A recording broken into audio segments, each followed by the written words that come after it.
Welcome to math axis. तो आज के वीडियो में आज आपको बताया जाएगा हिस्ट्री एंड सिविक्स का जो आपका टॉप मोस्ट एक्सपेक्टेड एमसीक्यू है। और ये एमसीक्यू ऐसे हैं, अगर आप इनको प्रिपेयर करके जाते हो तो इन्हीं में से क्वेश्चन आपसे पूछे जाएंगे, 100% गारंटीड है। ठीक है, तो आज हम लोग सिर्फ और सिर्फ इस वीडियो में सिविक्स का एमसीक्यू देख रहे होंगे और एक दूसरी वीडियो आएगी जिसमें आपके साथ हिस्ट्री के top most expected MCQ discuss किए जाएंगे। ठीक है, तो देखो पहला जो हमारा क्वेश्चन है, और वीडियो में आगे बढ़ने से पहले आपको बताना चाहूँगा कि हमारे इस चैनल पे हिस्ट्री एंड सिविक्स के सभी चैप्टर्स के इंपॉर्टेंट क्वेश्चंस आपको बताए गए हैं। उन क्वेश्चन को आप प्रिपेयर करके ही अपना बोर्ड एग्जामिनेशन देने जाएं, क्योंकि वो ऐसे क्वेश्चन हैं जो 100% आने की गारंटी हैं। ठीक है, देखो पहला हमसे पूछा है the dash is considered to be the presiding officer of the Lok Sabha. तो आपको याद रखना है presiding officer of the Lok Sabha होता है स्पीकर। ये हरदम याद रखना है कि presiding officer of the Lok Sabha कौन होता है, तो स्पीकर होता है। ठीक है, the Lok Sabha session which is conducted in the month of November and December, उसको क्या बोला जाता है, तो जो भी लोकसभा सेशन नवंबर और दिसंबर के महीने में कंडक्ट होगा। सिर्फ देख लो नवंबर और दिसंबर में क्या होता है, दिल्ली को आप देखो, नवंबर दिसंबर के महीने में वहाँ ठंडी पड़ती है, तो उसको हम क्या बोलेंगे, विंटर सेशन, विंटर सेशन। ठीक है, the motion allow the house to take up a definite matters of urgent importance. Urgent importance का कोई अगर मैटर है तो क्या बोला गया उसको, एडजर्टमेंट। Option number B. देखो आपका सेमेस्टर 2 में पूछा गया था, ये सेमेस्टर 1 में एडजर्टमेंट। ठीक है, तो कोई पब्लिक इंपॉर्टेंस का बहुत अर्जेंट मैटर है तो उसको एडजर्टमेंट के थ्रू डिस्कस किया जाता है।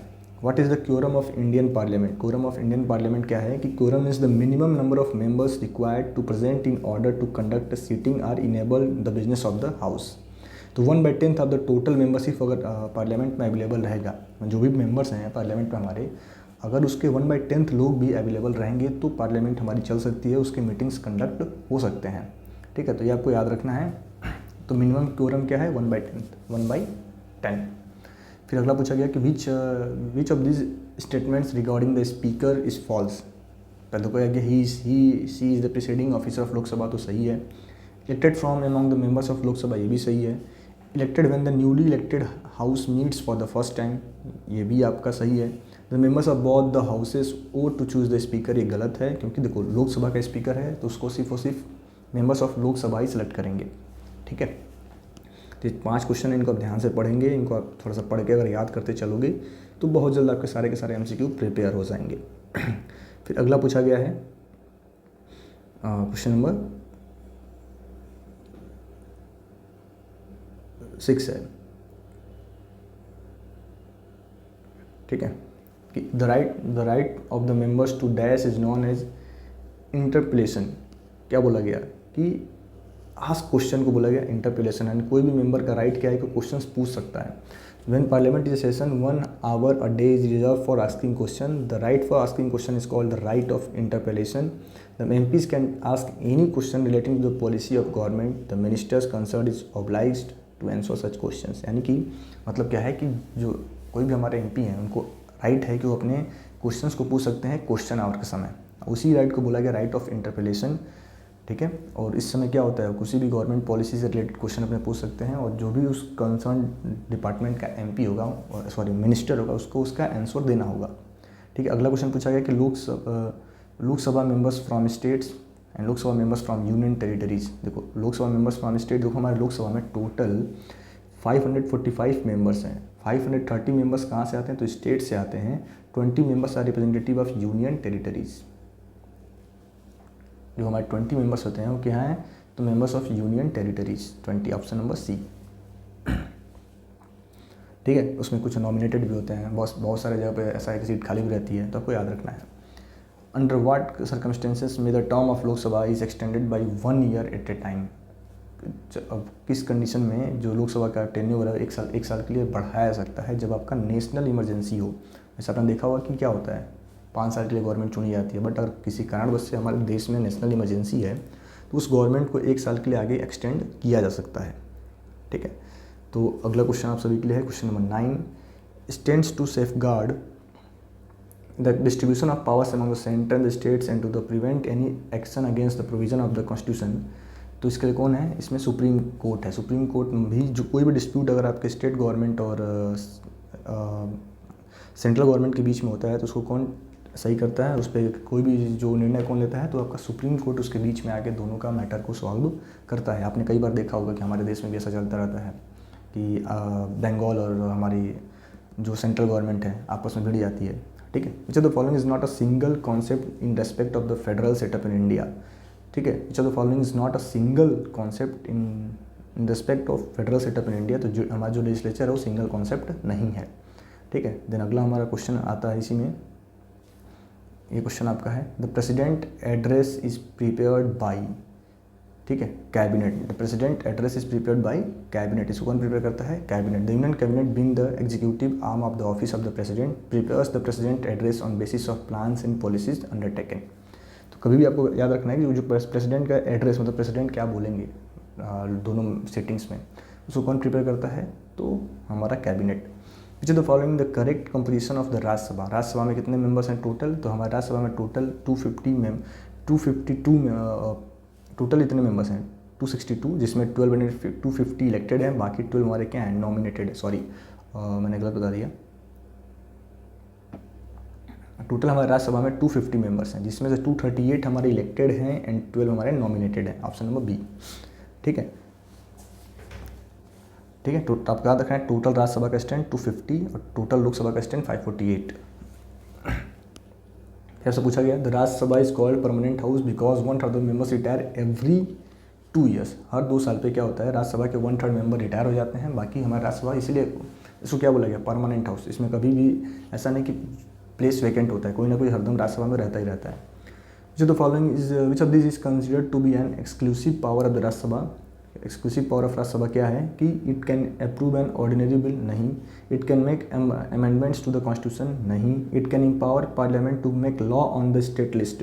ये क्या कर सकता है? स्टेट लिस्ट पे लॉ बनाने के लिए ये पार्लियामेंट को एम्पावर कर सकता है, उनको उनके ऊपर फोर्स कर सकता है। ये आपको याद रखना है, ठीक है, कि बहुत ही लिमिट पावर दिया गया राज्यसभा को। तो ये आपका एक राज्यसभा का पावर है, इसको आप याद कर सकते हो कि it can empower parliament to make laws on the state list. अगला जो हमारा है कि क्वेश्चन नंबर 5 है, in case of conflict between centre and the state with reference to the subject of the concurrent list each follow their own law, the state law will prevail, the president is empowered to decide, the union law will prevail। क्या बोला? In case of conflict between centre and state with reference to subject in the concurrent list, तो कौन करेगा? The union law will prevail. कौन काम करेगा? Union law काम करता है।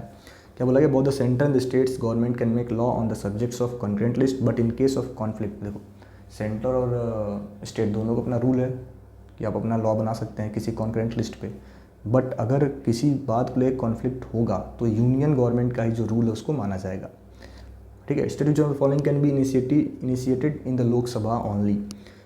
Which of the following can be initiated, कौन सा ऐसा है जो लोकसभा ओनली में इनिशिएट किया सकता है? पहला है नो कॉन्फिडेंस मोशन, गवर्नमेंट के रिकॉर्डिंग एंड मनी बिल।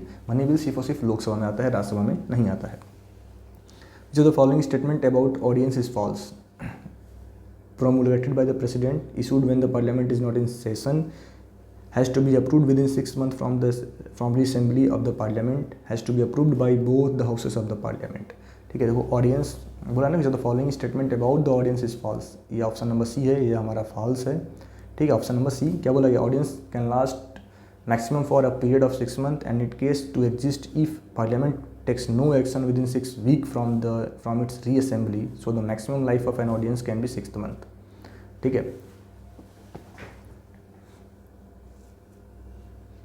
देखो ऐसा कुछ नहीं कि उसको 6 महीने के अंदर आपको अप्रूव करना है। Which of the following is not which of this not a qualification required to member of the Rajya Sabha. Member of Rajya Sabha के लिए कौन सा क्वालिफिकेशन है जो रिक्वायर्ड नहीं है? सिटीजन होना चाहिए, not should be an insolvent, ये भी सही है। Should be at least 30 years of age, ये भी सही है। Should be graduate from any university in India, ऐसा कुछ नहीं है कि लोकसभा के मेंबर राज्यसभा का मेंबर बनने के लिए कोई भी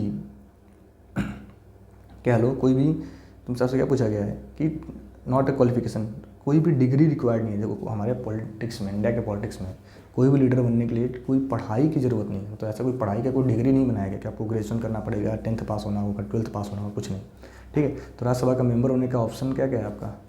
सिटीजन, देखो सब चीज़ें आपको पता होना चाहिए, सब डायरेक्ट क्वेश्चन आपसे पूछे जा सकते हैं लॉन्ग आंसर के फॉर्मेट में भी। सिटीजन ऑफ इंडिया होना चाहिए, should not be less than 30 years of age, should be proclaimed criminal, not be a proclaimed criminal, should has his her name in electoral list, मतलब list में नाम होना चाहिए, should not hold any office of profit under the government of India, ठीक है। फिर अगला क्या है? Election of Lok Sabha member, citizen of India, election of Rajya Sabha members dash.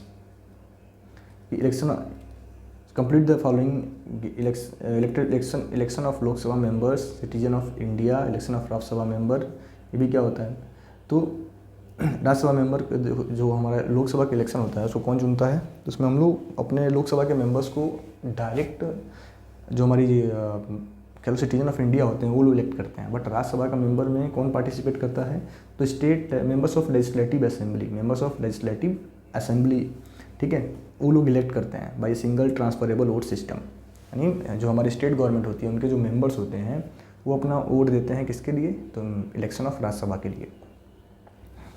which of these does not refer to control of the parliament over the executive, control of parliament over the executive, which of these does not refer to the control of parliament over the executive। amendment of constitution, क्या बोला गया, parliament exercise control over the executive using various instrument, control like interpellation, vote of non confidence, adjournment motion, censure motion and monetary control। Amendment of constitution पे जो हमारे executive है उसका कोई भी कंट्रोल नहीं रहता है।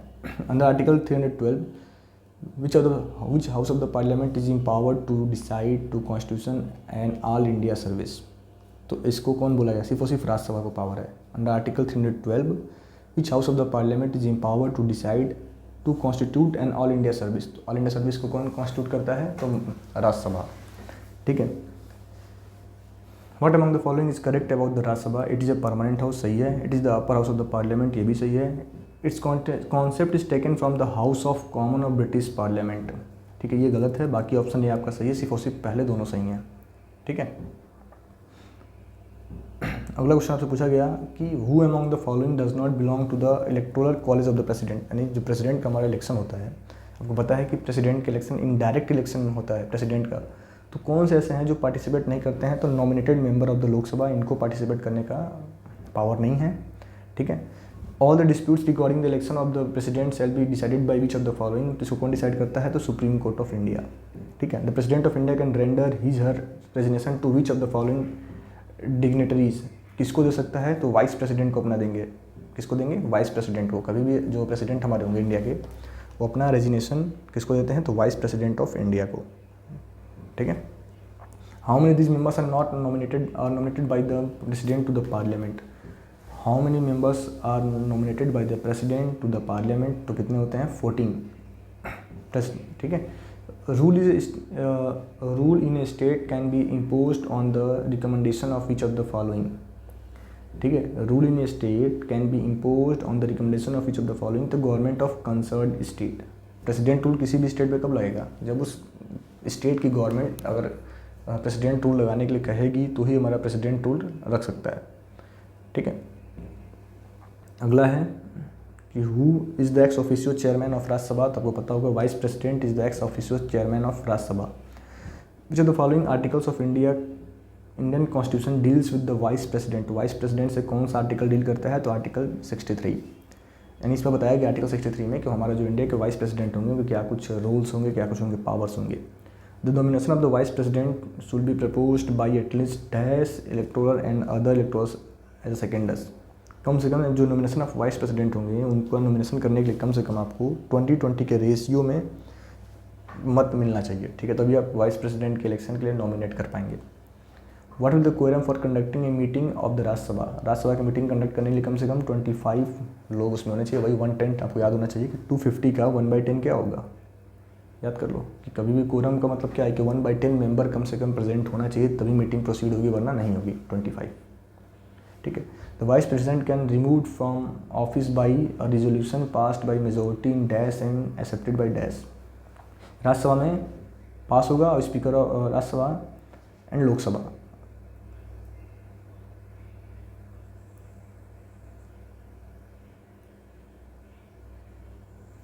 क्या बोला गया है कि option number C Rajya Sabha and Lok Sabha, क्या बोला है, the vice president can be remove from office by resolution passed by a majority in the Rajya Sabha and accepted by the Lok Sabha, ठीक है। What is the tenure of vice president of India, तो 5 years होता है vice president of India का tenure, ठीक है। Then अगला आपका आता है हमारा ये, the prime minister and the council of minister can be dismissed before completion of their respective tenure if they lose the majority support in the Lok Sabha, Lok Sabha में मेजोरिटी सपोर्ट लूज कर देंगे हमारे गवर्नमेंट तो उसको हटा दिया जाता है। जो the following articles from the constitution of India deals with the appointment of prime minister. Appointment of prime minister से कौन सा आर्टिकल डील करता है? तो आर्टिकल 75(1). आपको याद रखना है कि कौन सा आर्टिकल डील करता है, तो आर्टिकल 75(1). जो the following categories of ministers is debated from taking part in the cabinet meeting. कौन से मिनिस्टर को कैबिनेट मीटिंग में पार्ट लेने से हटा नहीं अलाउ करता है आदमी? तो डिप्टी मिनिस्टर जो हमारे होते हैं, आपने देखा होगा कि सभी पोर्टफोलियो के डिप्टी मिनिस्टर्स होते हैं, तो उनको कैबिनेट मीटिंग में पार्ट करने का रूल नहीं है, उनको अलाउ नहीं है। A ceiling on the size of council of ministers was put by which of the following amendments of the constitution. तो 93rd, ठीक है। जो the following articles of India constitution deals with the concept of collective responsibility of the council of minister. तो article 75(3), ठीक है। आपको याद रखना है प्राइम मिनिस्टर किस में आता है? 75(1) में, 75(3) में आता है काउंसिल ऑफ मिनिस्टर का जो कलेक्टिव रिस्पॉन्सिबिलिटी है। और अमेंडमेंट किस में आता है? 93 में, ठीक है। देन अगला हमारा आता है the composition of supreme court is. Supreme court में क्या होता है कि सुप्रीम कोर्ट में 30 जज होते हैं और एक चीफ जस्टिस होते हैं। 31 टोटल जज है हमारे सुप्रीम कोर्ट में, जिसमें 30 क्या जज हैं और एक हमारा चीफ जस्टिस होता है, ठीक है। देन अगला हमारा है public interest allegation, PIL is a part of jurisdiction of the supreme court. Original jurisdiction of the supreme court, यानी अगर आप PIL दाखिल कर दोगे तो कहाँ होता है? सिर्फ और सिर्फ सुप्रीम कोर्ट में ही हम दाखिल कर सकते हैं। जो the following verdicts rights can be issued by the supreme court in reference to enforcement of the fundamental right. Fundamental right की इन्फोर्समेंट के लिए कौन सा राइट्स इशू किया जाता है? तो मैंडमस, यानी कहीं पर अगर फंडामेंटल राइट्स का वायलेशन हो रहा हो, सुप्रीम कोर्ट हमारा मैंडमस जो राइट्स है उसको इशू करता है। जो the following articles deals with the divisionary jurisdiction of the supreme court. तो आर्टिकल आपको याद रखना है article 137। How many types of appeal can be made in the supreme court in reference to its appeal jurisdiction? तो option number B of 0.303। जो the following rights protect the personal liberty of an individual. तो आपका है habeas corpus. Habeas corpus आपका personal liberty of individual को protect करता है। ये सब आपको याद रखना है, ठीक है। तो आप अगर ज़्यादा तेज़ चल रहा हो तो वीडियो को पॉज करके इनको पढ़ सकते हैं। अगला हमारा है under the dash powers the high court will check the judgement of subordinate court. किस पावर में? तो अपना रिविजनरी पावर में हाई कोर्ट क्या कर सकता है? किसी भी सबऑर्डिनेट कोर्ट का डिसीजन को चेक कर सकता है। Who is empowered to establish the high court for a state और group of states and union territories. ठीक है, कौन इसके लिए मतलब एम्पावर्ड है? तो पार्लियामेंट है। पार्लियामेंट ही डिसाइड करेगा कि किसी भी राज्य में हाई कोर्ट का एस्टेब्लिशमेंट होगा या फिर यूनियन टेरिटरीज में। The age of retirement for a जज of the high court is 62 year. आपको याद रखना है 62 ईयर्स के एज में हाई कोर्ट के जज रिटायर हो जाते हैं। Spot the odd one out in the reference of the supervisory jurisdiction of high court of the state. तो मिलिट्री कोर्ट्स में इनका कोई रोल नहीं होता है। ट्रिब्यूनल, सेशन कोर्ट, म्यूनसिफ कोर्ट, ये सब में अपना हाई कोर्ट उसको रिवाइज कर सकता है, बट मिलिट्री कोर्ट्स के डिसीजन को हाई कोर्ट चेक नहीं कर सकता। The Lok Adalat were established on the recommendation of. Lok Adalat किसके रिकमेंडेशन पे इस्टेब्लिश की गई? तो जस्टिस PN भगवती आपको याद रखना है, ठीक है। तो ये आपके कुछ सिविक्स के मोस्ट इंपॉर्टेंट MCQ क्वेश्चंस थे। अगर आपको अच्छा लगा है तो हमारे चैनल को जरूर सब्सक्राइब कर लें और वीडियो को लाइक कर दें। Thank you.